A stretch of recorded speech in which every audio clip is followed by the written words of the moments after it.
Welcome to 401 Sunset, where we forget the script. Forget it all. We're just gonna do what we do best, and that is wing it. What are you guys doing? It's Thomas and Lauren this week.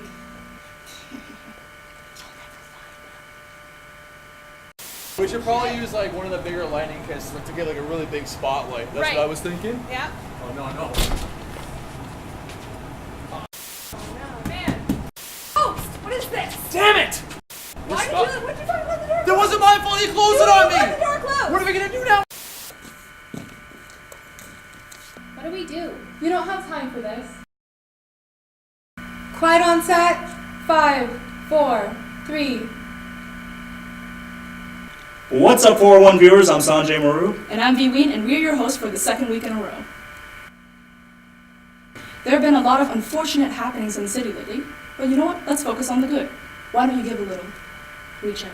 Yes, help those in need. And you can't get any better than hospice.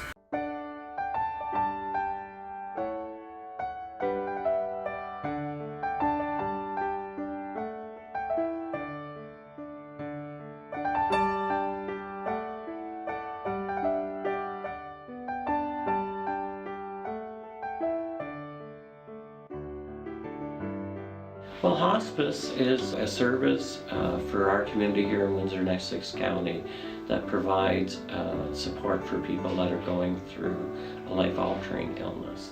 Hospice is an organization where patients who are going through a terminal illness or usually are in the last stages of their life can go and get comfort and care for themselves and also for their families. Hospice is about being active. So our tagline is see what hospice can do for you, support, empowerment, and education, and all of those things are waiting for the general public here. Having experienced firsthand what it's like to lose a loved one, I can tell you an organization like this is very, very important and very, very helpful. And then we have the Wellness Center, and the Wellness Center is our daytime programming. When I came on 5 years ago, we weren't really having that many people coming out to the Wellness Center. We were basically just down to one yoga class. Now we're up to like 29 different activities that people can come and experience, right from support groups to different activities like yoga, tai chi, guided imagery. When I decided to volunteer at hospice, I didn't know what to expect. I entered the facility. I was kind of a bit nervous. Even though I was volunteering, it still felt like I was going to be interviewed. And but it was really like just having coffee with somebody, and they're just chatting with you. And when you enter the facility, it's just so warm and welcoming. There's just no way that you would feel out of place. They have coffee. They serve coffee there. There's a fountain. It's just a very homely atmosphere. There's no reason why you would feel uncomfortable. They have a children's play center where the kids can go and play Lego.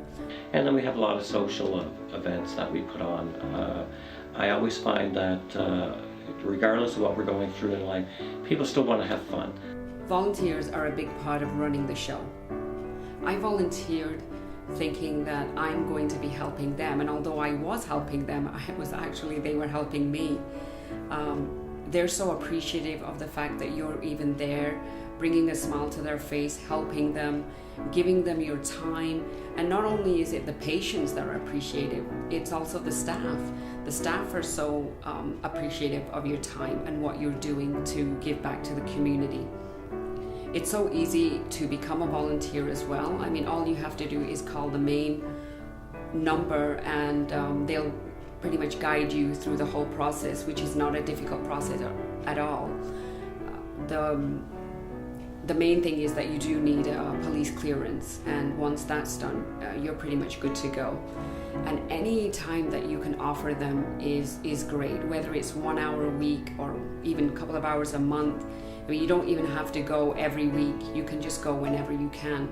I hope people that watch this video will at least give hospice a shot, because trust me, you have nothing to lose at all and everything to gain.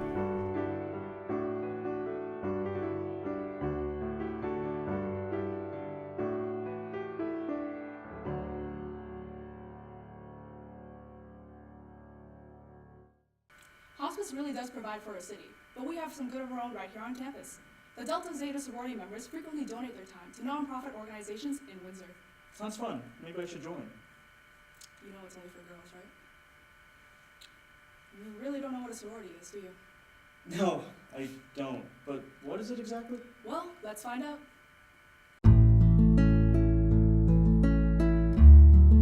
Hi, my name is Delani Perez, and I'm a member of the Delta Zeta sorority at the University of Windsor.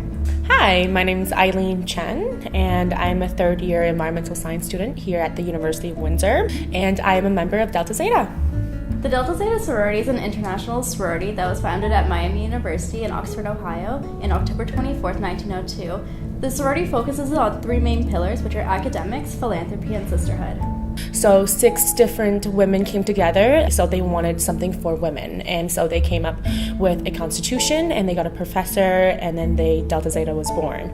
The Delta Zeta sorority at the University of Windsor hosts various events on and off campus. Throughout the year, we host and partake in many philanthropic events such as local fundraiser nights and volunteering at the hospital to the annual CIBC Run for the Cure by the River. So one of the things that we have coming up is the Camp Out for Kids, where we stay in the CW Student Center overnight for 12 hours to raise money for those kids who cannot afford to go to camp.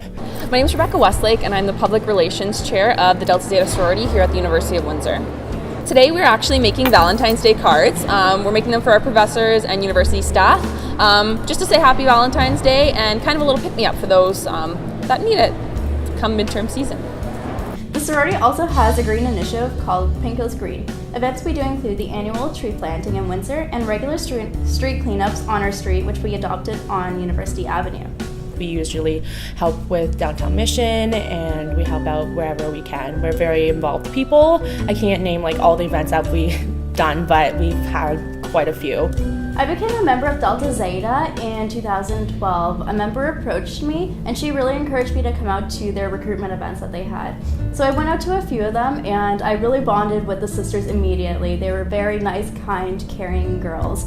And so I went through their new member process, and I grew to know a lot more about Delta Zeta, and it really appealed to me in the aspects that they do focus on academics, helping out the community, leadership opportunities, and getting to know people who I probably wouldn't have met otherwise.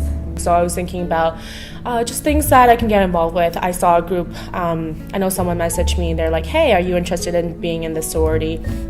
My name's so-and-so, and I would like you to come to some of the events. And everything just kind of went from there. So I've been a member since, I think, fall of 2012. Obviously, in a sorority, we're all sisters. So everyone's a sister. You call everyone sister. It doesn't matter that they graduated 20 years ago. It doesn't matter that they graduated 40 years ago. And it doesn't matter that they're just starting to come and be a sister. When you're a big sister, you can have multiple little sisters. So you are their role model. You are someone who kind of carry them through the sorority. Just that little title it kind of just encourages you to talk on a more personal level than seeing everyone just once a week. Delta Zeta for the future is looking for growth within ourselves. So we want to get the name of Delta Zeta out in the community by focusing on more local events and offering assistance when needed. We're also trying to break the stereotype of Greek organizations on campus. So collectively with the other Greek organizations, we hope to take that negative stereotype away from us and get us into a positive light so people really see who we are. We definitely do a lot of great things for the community and on campus, and we're hoping to just kind of, as more people come in and as sisters graduate, we want to keep that thread. We want to keep that thread going. We definitely want to continue what we're already doing. Whenever you guys are ready. Sisters, sorority sisters, that's what Delta Z made us, what Delta Z made, that's what Delta Z made us, da-da-da-da. You know, being a part of a sorority does seem like a good way to get involved on campus. Not only that, but it's a great way to leave a part of yourself behind after you graduate. But you know, there are other ways to do that. What do you mean, Sanjay? Well, you could try an acid bath. Okay, what are you trying to tell me to do? I'm just saying, why not try something a little more permanent? We spoke to Victor Romeo on printmaking.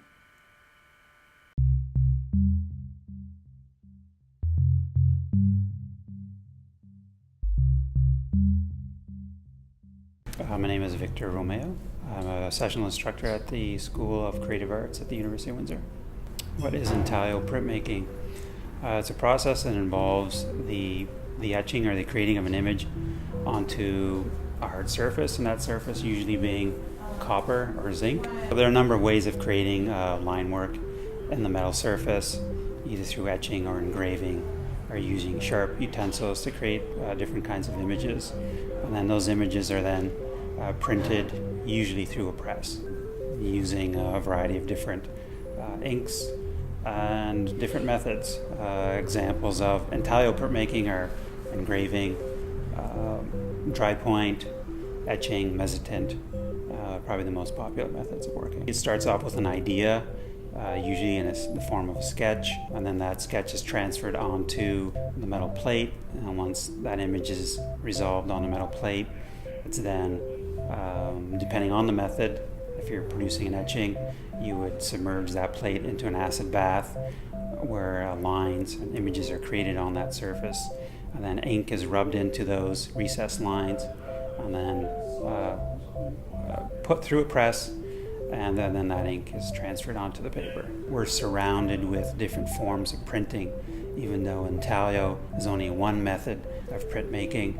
If you consider clothing or wallpaper or even kinds of things that are printed on your coffee cup, those incorporate all different kinds of methods of printmaking, and printmaking is also a way of spreading information in various ways. My name is Lauren Crosby. I'm in third year visual arts and psychology double major. I'm Julia LaPera. I'm a third year university student majoring in visual arts.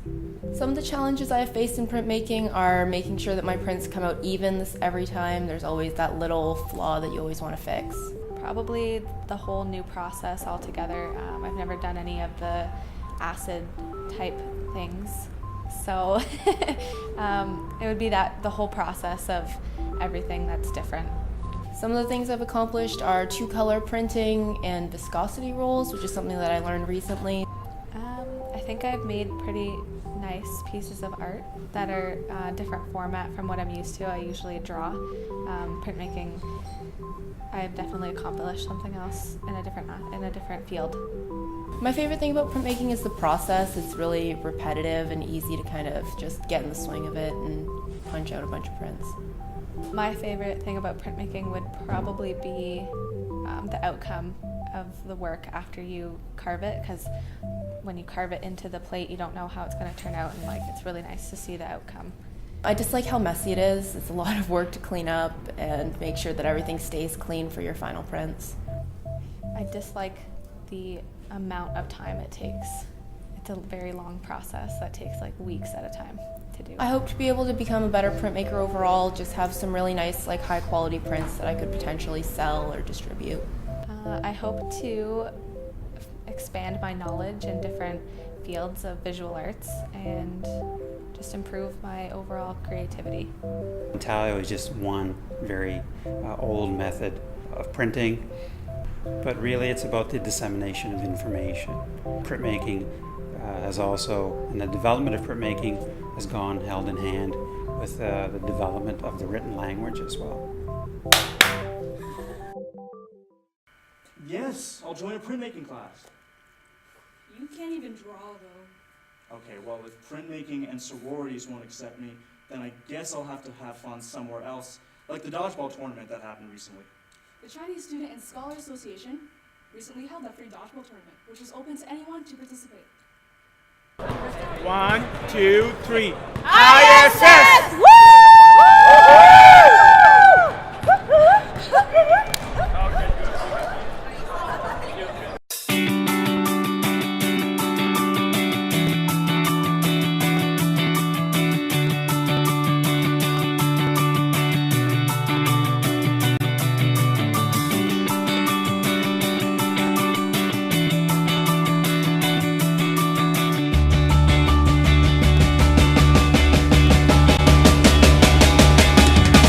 Hi, this is Shruti. I'm a fourth year chemistry program, And this is my last year and last semester with CSSA. I'm also the president of the CSSA. It's Chinese Student Scholar Association.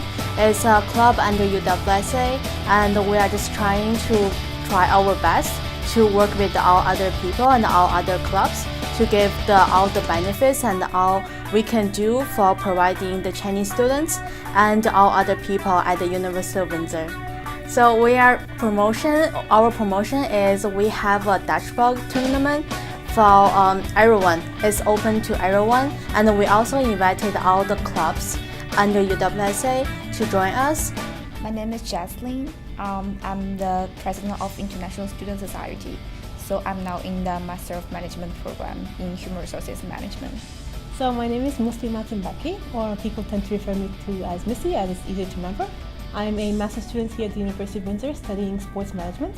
So I've been here for about 5 years. I also did my undergrad here, and I'm the VP of Administration at the International Student Society. International Student Society is a kind of student government group who represent for all the international students' rights. And in Chinese Student Association, they are like more represent for the Chinese students. So every time when we have some like multicultural events or we have some events for international students, we always contact Chinese Student Association we try to collaborate together to prove some more better services for not only for Chinese students but also for all the international students. First of all, like our CSA never have anything tournament going on. We attend our there's a MOM tournament basketball team last year. Like they hold a 3-2-3 competition, and we joined that. It was really fun. Like we want to do something like that. So this year, dodgeball, like myself, I never played that, but I heard it's very easy. As long as you can move, then that's all good.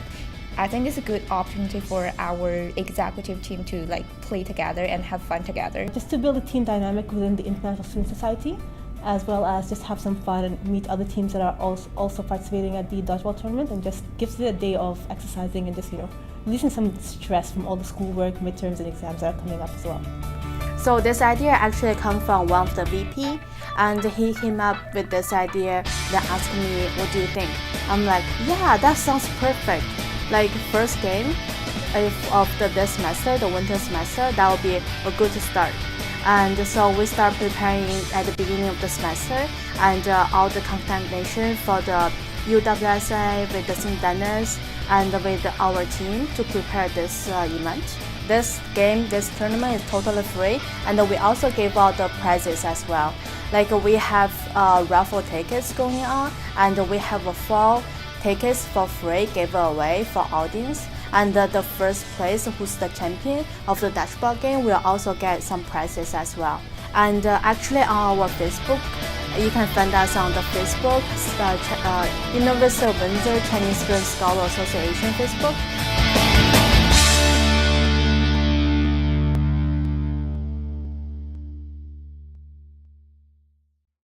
Enjoying an activity with others is fun, but sometimes you need to do something for yourself, like enjoy some food.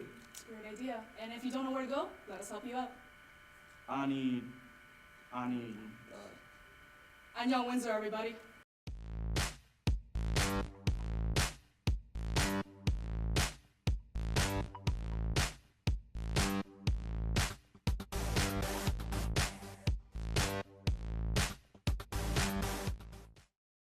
안녕하세요, 윤정. 안녕하세요, Windsor. Windsor Seoul is a Korean cuisine, and we've been here 5 years. Picking to Go was originally supposed to be a takeout place, but then a lot of people realized that they liked eating in. Just a little restaurant to promote some Korean dishes here in Windsor. The meaning of Imone is auntie's home.